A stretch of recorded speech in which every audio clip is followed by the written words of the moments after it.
اعوذ باللہ من الشیطان الرجیم، بسم اللہ الرحمن الرحیم، اللہم صلی علی محمد وآل محمد۔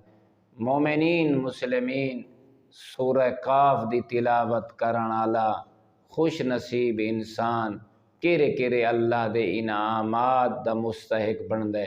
رسول خدا صلی اللہ علیہ وآلہ وسلم ارشاد فرمینن جیڑا سورہ قاف دی تلاوت جاری رکھے سکرات موت دی سختی اللہ اندے تے آسان کر دیندے۔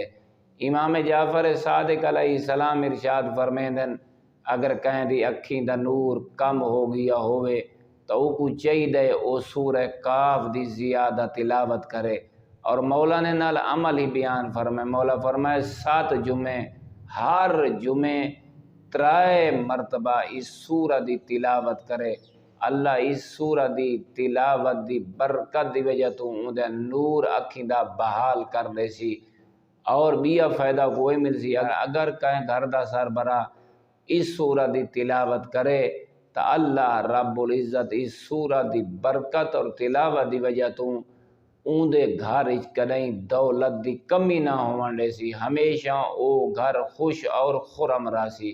والحمد للہ رب العالمین۔